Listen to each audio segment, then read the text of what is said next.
Avec l'essor de l'énergie solaire, de nombreux scénarios permettent de valoriser les surfaces foncières. En effet, les bâtiments, parkings, toitures peuvent être utilisés pour installer de grandes surfaces de panneaux photovoltaïques.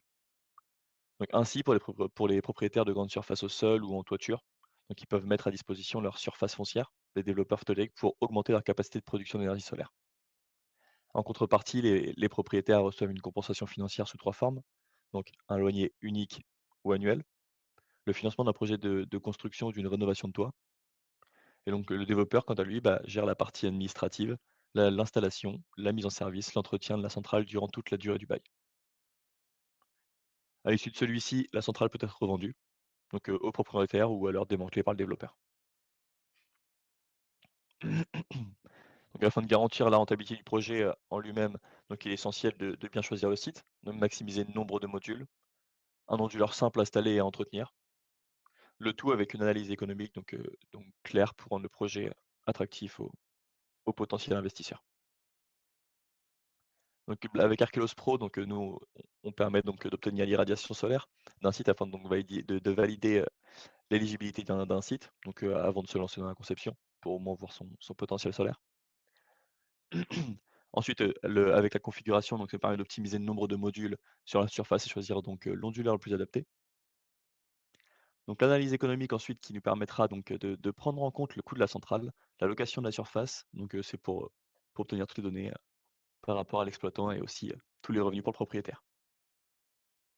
Là, ça va être les points qu'on va pouvoir aborder, aujourd'hui avec, le choix et la validation du site, le capinage optimal et l'installation photovoltaïque, la configuration optimale de l'onduleur, l'analyse économique du projet, les détails par rapport à un projet de type tiers investisseur et ensuite l'édition du rapport de dimensionnement photovoltaïque.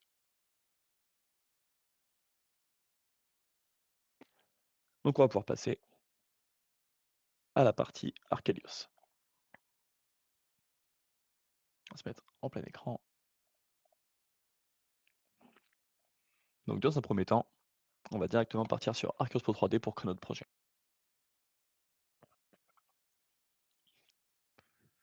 Une fois le projet créé, on va pouvoir, si nécessaire, lui entrer un nom de projet. Là, on va l'appeler par exemple webinar. On va enregistrer directement, comme ça il affichera directement le nom de projet. Ensuite, l'adresse qu'on aura probablement sélectionnée au préalable. Donc, 597 ici, route du Mont-Auroux. Si nécessaire, préciser à la suite le code postal. Dans notre cas, ça ne sera pas nécessaire. Une fois le point directement posé à la bonne adresse, on va venir valider la localisation et sauvegarder pour faire directement le calcul de la station météo. Si nécessaire, possible import de station météo pour obtenir des données, possiblement plus précises et plus proches.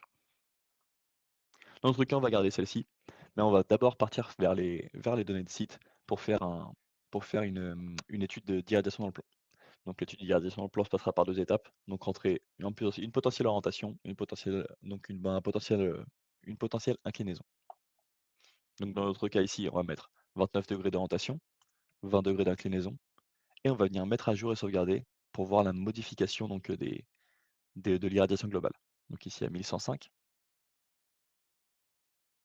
On va venir pouvoir recalculer comme ceci, redescendre et là on arrive à 1285. Dû aux données d'orientation et d'inclinaison modifiées. Une fois ces données, validées, on peut passer à l'étape suivante.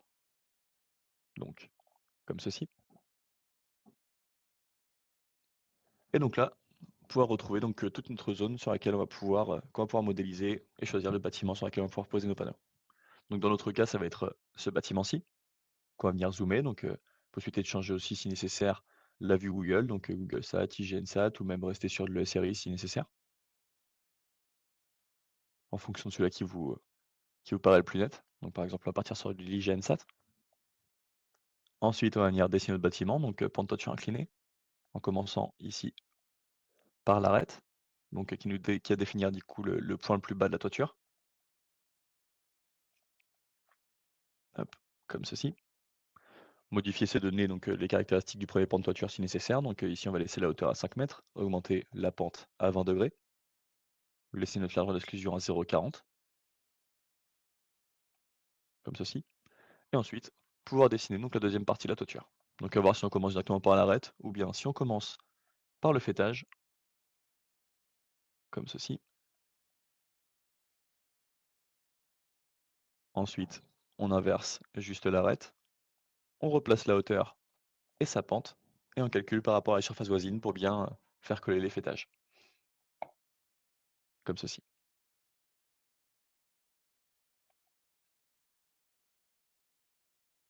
Donc là, une fois que notre installation nous paraît OK, donc on va pouvoir donc, soit faire 2 choix, soit venir importer un environnement 3D pour pouvoir, au moment du calcul, bénéficier donc d'une précision supplémentaire dans les masques proches. Donc on va pouvoir justement avoir un relevé de masque très précis. Mais on peut très bien aussi, commencer par la pose des panneaux. Donc là, dans notre cas, on va d'abord finaliser donc, notre partie, conception 3D en important donc notre environnement 3D. Donc comme ceci avec la 3D Map, venir l'importer et ensuite continuer notre projet PV. Donc là, on va venir ajouter notre champ PV sur notre toiture qui nous intéresse, venir aller chercher une référence de module. Donc là, par exemple, je peux prendre du Voltex Solar, je vais prendre du Trina Solar en 400. Donc on va prendre les DE09, les sélectionner et là, laisser la configuration telle quelle. Donc on pourrait potentiellement regarder notre bâtiment, voir si on souhaite venir le agrandir ou réduire certains paramètres pour venir essayer d'en poser le plus possible. Donc là, on va voir qu'on a un léger écart. On pourra très bien redéfinir nos zones pour venir rechanger notre toiture. Donc nous, on va le laisser tel quel. Ensuite, on va cliquer sur sauvegarder le calpinage. Et là, on obtient directement toute notre zone avec notre import donc d'environnement 3D, avec nos potentiels bâtiments proches et ombrage pouvant nous apporter de l'ombrage sur notre installation, et notre bâtiment comportant donc tous nos modules. Donc là, il ne nous restera plus qu'à faire, donc, si nécessaire, une création de groupe. Ensuite, donc, la configuration ondulaire, donc en partant du principe d'une configuration disposant de certains paramètres. Donc dans notre cas, on va vouloir justement obtenir une configuration donc permettant donc de restituer un maximum d'énergie de produite. Et donc pour ça, je vais passer par les paramètres et réduire au préalable mon ratio de puissance onduleur, puissance crête, donc 95-110, qui peut être dans certains cas par défaut à 85-105. Donc on peut le valider, faire un retour en arrière sur notre partie module ondulaire. Ensuite, aller dans notre partie plus onduleur pour passer à la configuration de celui-ci. Donc là, on va pas partir sur du Huawei, on va plutôt partir sur du SMA. Le sélectionner, suggérer les onduleurs et configuration valide pour obtenir une configuration ondulaire. On va attendre que celui-ci nous fasse le calcul. Donc là, il me propose donc un Sony central, ou alors je peux regarder d'autres onduleurs. Donc je vais prendre le premier, le Sony central, le valider et le câbler, comme ceci.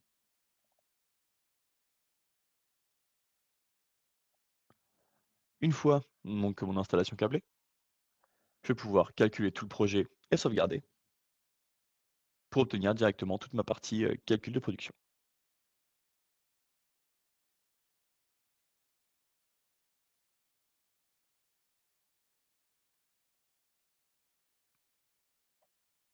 Donc là, je vais pouvoir passer vers la partie donc production, où là je vais obtenir toutes mes données. Donc on va pouvoir retrouver les résultats de la première année au stade donc, de valeur moyenne, donc sur ma période d'observation de 20 ans, avec les paramètres donc de production annuelle AC, et principalement aussi notre productible spécifique, donc avec le P50 en AC et notre P90.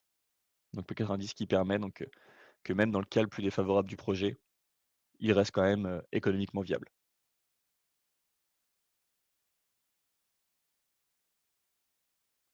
Donc ces paramètres-là parlent de probabilité, donc de P90 principalement. Ils sont totalement modifiables, donc depuis la partie, paramètres de simulation, donc comme ceci, qu'on va retrouver juste ici. P90 paramètres de probabilité. Donc par exemple ici, on peut dire que en fonction du type de projet et de son incertitude, qui va être plus ou moins importante, donc là on peut voir que sans ombrage et vu la typologie du projet, on pourrait réduire les incertitudes, donc pour revoir directement la modification. Donc généralement, quand on obtient un très bon P90, ça rassure les investisseurs, surtout dans les installations comme celle-ci, ne possédant aucun ombrage. Donc par exemple ici, on aurait pu modifier les paramètres, donc la gestion solaire la passer à 2, la tolérance à 0,1, une incertitude ici sans ombrage, sans incertitude à 0, la dispersion des caractéristiques à 0,1, les pertes d'encrassement module qu'on va pouvoir passer à 0, la disponibilité du système qu'on va passer de moitié à 0,25 et 2 pour la variabilité interannuelle, qu'on va pouvoir sauvegarder et calculer et obtenir un P90 qui va venir s'augmenter, qui était de 0,95 à 0 à 1013, à 995, excusez-moi. Et donc, une fois ces paramètres donc, de probabilité modifiés et venus rajouter sur des valeurs réelles, on va pouvoir passer à la suite du projet, donc qui va concerner toute la partie économie.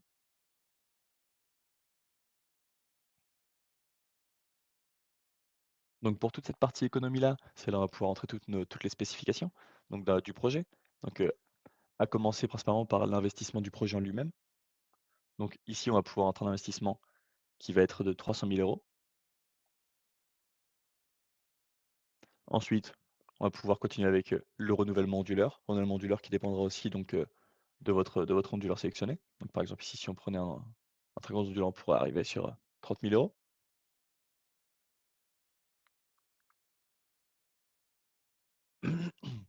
Ensuite la maintenance qui va dépendre donc, là dans notre cas, ce qu'on va faire, c'est qu'on va venir inclure les frais de location de la surface, donc à hauteur de 25 € par kilowatt crête. Donc ici, on aura donc, 25 fois donc nos kilowatts crête, donc, 313. Donc ce 25 fois 313 qui me donne 7 825. 7 825 qui va être divisé par l'investissement total à 300 000, qui nous donne donc, une maintenance à 2,608. Donc donc là, on rentre juste bien précisément les chiffres derrière la virgule.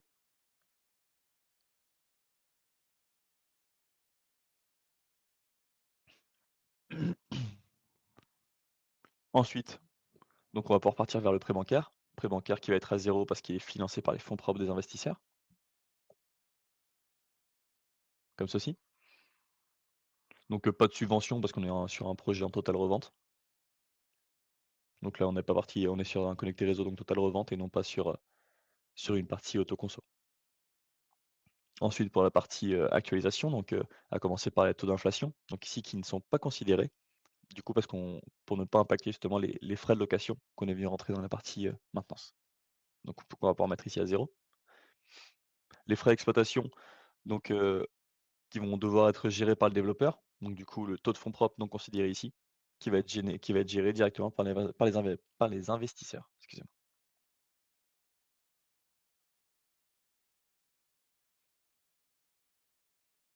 Et ensuite, on passe directement à la partie donc, prix de vente qui elle, va arriver sur un coût actualisé donc, à 0,1052 avec une évolution de prix nulle, donc à 0. Et là, ça va pouvoir justement lancer le premier calcul donc, de résultats économiques et obtenir justement toutes les données réelles. Donc là, on arrive sur notre partie résultats économiques, donc, avec notre partie revenu annuel qui est à 34 697 € par an, pour un revenu cumulé donc sur la période d'observation de 20 ans à 693 944. Pour un coût de maintenance, donc on avait dit, 7 825, donc il y a 7 824, donc par rapport à la spécification derrière la virgule, qui pouvait manquer un petit chiffre. Donc, cette partie-là qui représentera donc, les revenus de location, donc, pour le propriétaire de la surface. Ensuite, on obtient le revenu net actualisé cumulé à 507 464 € pour un levelized cost of energy, donc le coût de revient de l'énergie à 0,074 pour une valeur actuelle nette du projet qui s'élève à 207 464 € par rapport à l'investissement total. Pour un temps de retour actualisé à 12 années et une TRI, un taux de rentabilité interne à 5,90. Donc le revenu année, par année représenté sur ce graphique-là, donc comme on avait pu voir sur la période d'observation de 20 ans. Donc à la première année à 36 371 jusqu'à la 20e année à 33 071. On obtient après l'illustration donc du cash flow. L'illustration du cash flow, donc elle nous donnait notre temps de retour ici qui était sur 12 années, qu'on obtient juste ici à la 12e année, avec du coup l'enchaînement avec la 13e. Donc jusqu'à la 20e année, comme on a pu voir. Pour obtenir ensuite un résultat détaillé, donc on va obtenir directement sur la première colonne, donc la partie production en kilowattheure, donc qui représente notre production globale, donc à 345 735 € pour une vente d'énergie à 0,1052, 0,1052 qui restera tel quel pendant 20 ans parce que du coup on n'a pas mis d'évolution de prix. Notre revenu de vente, donc à 36 371 par rapport à ce 10,52. Économie d'énergie à zéro vu qu'on n'est pas en autoconsommation, donc on n'a pas rentré ou même précisé de tarif d'achat, ni même précisé d'autoconsommation. Qui nous provoque donc un revenu qui s'élève à la hauteur du revenu de vente, donc à 36 371. Ensuite, maintenance entretien, donc qui représente, comme on a pu le dire, donc les revenus de location pour le propriétaire de la surface, donc là qui s'élève ici à 7 824 €, donc identique sur toute la période. Ensuite, le renouvellement ondulaire qui prendra sa place donc à la 11e, donc à la 10e année, qui apparaîtra sur le rapport économique à la 11e, pour obtenir donc un résultat global, donc on aura juste en dessous, qui représentera donc notre revenu, heu, notre revenu global, en ayant enlevé bien évidemment les frais de location de terrain. Donc là, ça, on peut ensuite passer à l'étape suivante.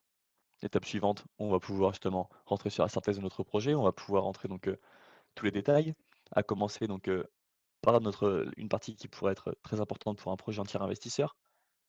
Donc on arrivera ici sur la partie détail du projet, qu'on fera apparaître donc dans notre rapport, qu'on pourra entrer certains détails, donc par exemple projet de tiers investisseur,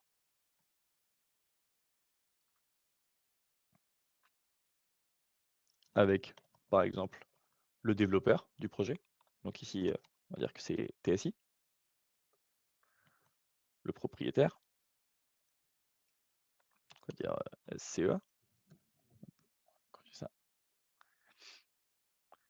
Donc ensuite on pourra rajouter des détails, donc des détails par rapport au projet en lui-même, donc projet de location, hop, projet de location de toiture pour, donc sur 20 années pour donc la valeur qu'on avait pu, avoir de location, donc qui s'élevait à 7 824 €.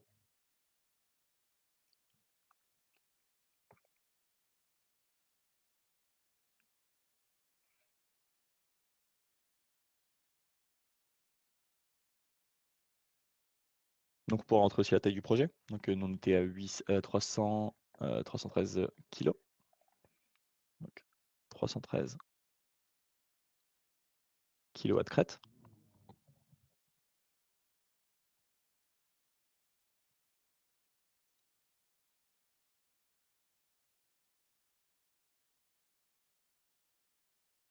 comme ceci.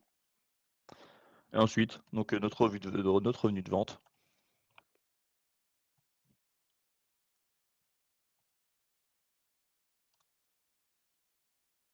tac, supérieur à 30 000. Donc là, c'est par exemple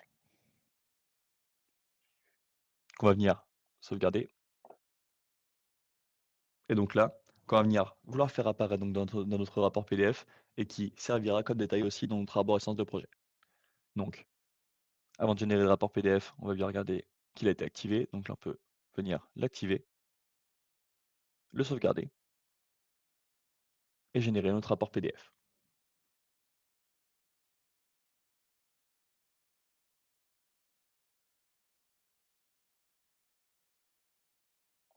Hop, voilà. Donc là, on obtient notre rapport PDF, donc avec toutes les informations du projet, notre synthèse rapide, notre partie détail, donc détails qu'on est venu rajouter, donc avec notre projet investisseur, développeur TSI, SCEA, projet de location de toiture, donc là sur 20 années, pour un coût de location de 7 824 € par an, un projet de 313 kW de panneaux photovoltaïques installés, pour un revenu de vente d'électricité supérieur à 30 000 €. Notre station météo de référence, avec les informations qu'on avait mis donc au début du projet, donc là avec par exemple l'irradiation dans le plan avec masque, qu'on a mis rentrer à 29 degrés et 20 degrés d'inclinaison. Nos paramètres de simulation, notre configuration module ondulaire, donc avec, notre configuration qu'on a pu apporter dans la partie ondulaire et notre câblage pour la validité, notre liste de matériel,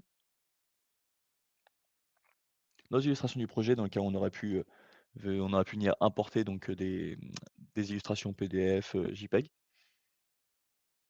ou alors en prenant des captures d'écran directement depuis le logiciel.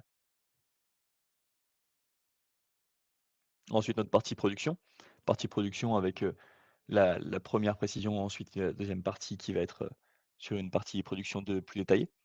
Donc avec, nos résultats de la première année, valeur moyenne. On retrouvera donc ici nos paramètres de probabilité, donc P50, P90. Notre production 2 avec les valeurs AC année par année, détaillées. Notre partie économie donc avec, nos coûts, donc avec notre investissement de 300 000 €, notre renouvellement ondulaire et ensuite notre maintenance entretien. Notre prêt bancaire actualisation, notre partie, connecter réseau pour la partie totale revente, pour une évolution de prix donc nulle. Nos résultats économiques avec les graphiques qui les concernent, donc la partie revenu année par année, nos illustrations du cash flow et pour terminer avec cette partie économie, nos résultats détaillés et un glossaire si nécessaire, donc pour expliquer, toutes les abréviations du logiciel.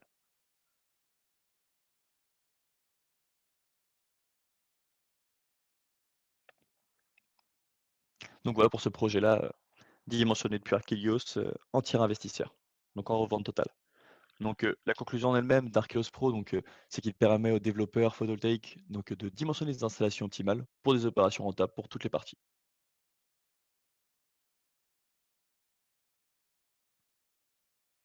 Donc je vais pouvoir maintenant passer aux questions par rapport à ce projet. Donc hop, je vais vous remettre notre page de présentation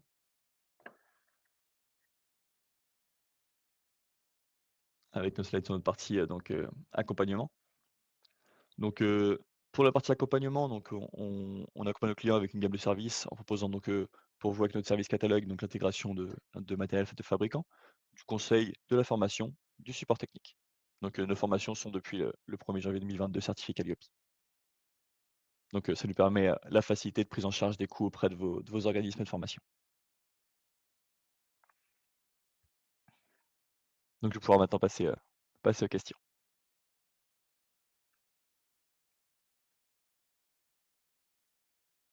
Alors, pourriez-vous nous montrer comment on peut faire une étude d'effet d'ombrage sur un projet? Alors pour les études d'effet d'ombrage, donc là, hop, je vais retourner rapidement sur Archelios. Donc, on va voir la possibilité de faire une étude d'irradiation. Donc au préalable, on pourrait avoir déjà d'une part, la partie localisation qui nous fera une première étude donc de masque lointain avec les données d'irradiation du lieu. Et ensuite, dans la partie module onduleur, on pourra retrouver donc notre partie type d'éléments colorés et irradiation qui nous permettra à partir d'un potentiel mini et maximum, donc une limite, de kilowattheure en termes d'irradiation, de calculer. Donc là, on a un potentiel de 80-95 qu'on va pouvoir venir calculer et donc obtenir notre relevé d'irradiation. Donc avec une gestion de couleur. Donc plus on tournera vers le rouge, plus le projet sera ombragé. Donc là, on est sur un projet totalement, parfait en termes d'irradiation. On va pouvoir sélectionner un panneau, afficher le détail et voir les pertes. Donc là, on va venir se rapprocher pour mieux voir. Donc là, on obtient donc notre irradiation sans masque à 1287 kWh pour une irradiation avec masque à 1284. Donc à peine 3 kWh donc d'irradiation, de perte.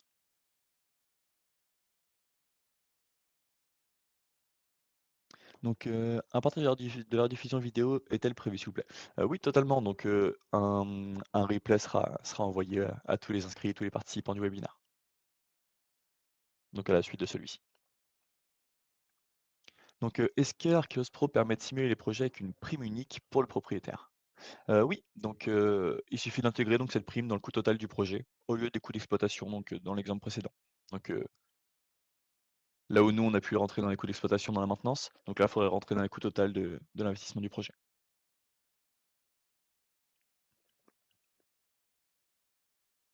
Alors, pouvez-vous nous montrer comment créer un obstacle, par exemple hop, il est parti, hop, par exemple une cheminée pour délimiter une zone sans PV?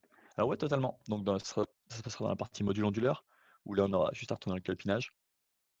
Et donc là, si par exemple, j'aurais dessiné donc une exclusion juste ici, donc en sélectionnant le bâtiment, j'aurais pu, à celui-ci, on va dire, rajouter, on va le faire grossièrement, donc comme ceci. Hop. Est-ce que c'est bien prise? Ah non, du coup, mes câbles, ils sont câblés déjà. On va venir annuler cette modification, la faire juste à côté. Ce serait plus simple. Hop, comme ceci. Donc par exemple, on va le faire juste ici, là où il n'est pas câblé. Et donc là, par exemple, avec une hauteur donc d'1 mètre, une largeur d'exclusion de 0,5 et dans le plan. Et donc là, si par exemple je sauvegarde, donc là on va voir la première qui s'était posée, mais avec le module câblé. Et donc là, la deuxième si nécessaire. Donc à partir de la largeur d'exclusion, ça nous permettra donc de supprimer les modules autour. Donc qui permet donc de dessiner donc des cheminées, des obstacles, scale de home et de délimiter les zones. Peut-on voir le schéma unifilaire? Ouais, totalement. Donc, pour ça, on va juste repartir dans la partie sortie. On va pouvoir justement exporter le schéma unifilaire, donc avec les différentes représentations. Donc, par exemple avec la JCP si nécessaire, on va pouvoir faire l'export et obtenir donc notre schéma unifilaire de notre projet, avec nos onduleurs, les chaînes, le compteur, le TGBT, coffret AC, si nécessaire avec autoconsommation, possibilité d'afficher le point de consommation, et aussi si nécessaire les batteries.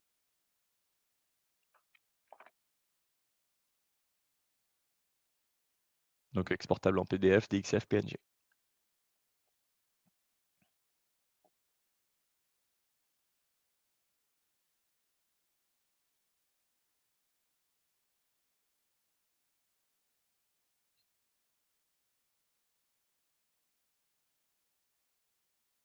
Alors, peut-on importer des plans en 3D à partir d'un fichier IFC sur Archelos? Alors pour la partie importation de plans, à partir d'un fichier IFC, donc ça on passera plutôt avec nos différents plugins, donc SketchUp, et Revit, pour ensuite venir faire l'export vers Archelios, qui nous permettra d'obtenir justement tous les plans qu'on aura importés.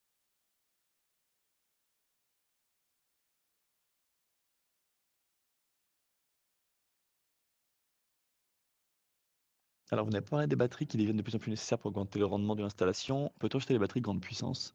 Donc oui, totalement. Donc pour les batteries, donc tout se passera au niveau de la partie autoconsommation. Là, on était sur un projet en revente totale, donc si on a eu une nécessité de rajouter donc des batteries, il aurait fallu passer par cette partie autoconso. Donc là, on va rajouter un profil aléatoire juste pour vous faire voir le bouton. Et donc là, on aurait pu rajouter directement la partie stockage d'énergie, qui fonctionnera comme le même principe que nos modules PV et même, de configuration du leur. Donc à partir de notre catalogue, donc mis à disposition, vous disposerez de toutes les références, de stockage. Donc là, ne pas hésiter si vous ne retrouvez pas, par exemple, vos références, de votre côté, à faire la demande à notre service catalogue ou de les importer vous-même depuis la partie base de données, juste ici. Donc de les rentrer vous-même en ajoutant vos propres références qui arriveront dans votre catalogue utilisateur.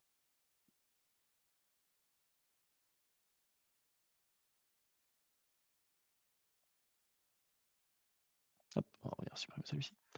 Ensuite, est-il possible de faire la même chose sur l'installation au sol? Ouais, totalement, donc il est possible de gérer aussi, notamment le relief comme on avait pu le faire avec nous l'import 3D Map, donc juste ici. Donc il permettrait aussi d'obtenir une certaine topographie et aussi de choisir de favoriser le nombre de modules ou la production, donc avec le calcul de la distance optimale entre les tables en fonction de l'inclinaison. Donc en fonction de la topographie, du lieu et autres, on pourra faire donc justement ce calcul d'espacement optimal qui permettrait d'obtenir une optimisation du nombre de modules installés et donc de la production.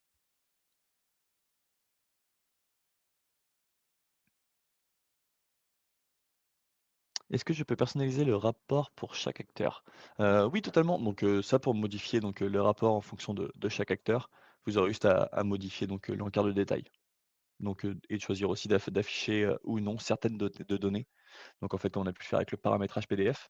Donc en fonction de chaque acteur que vous allez pouvoir rencontrer, vous allez pouvoir modifier directement votre partie détail de projet et en fonction donc, de chaque acteur, venir modifier et paramétrer votre PDF en fonction de ce que vous voulez voir ou non affiché sur votre rapport.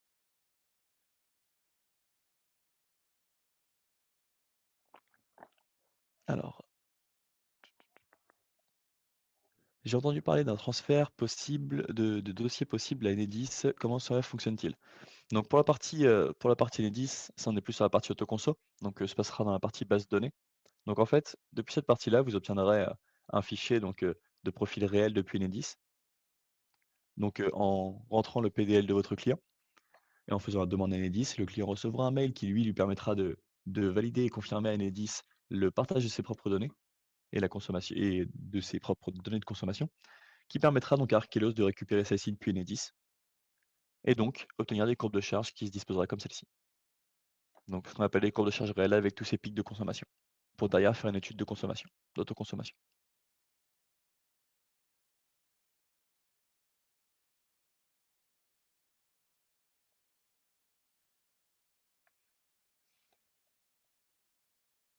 Comment avez-vous su que le versant que vous avez choisi était en T-Sud? Donc là, c'est une étude au préalable.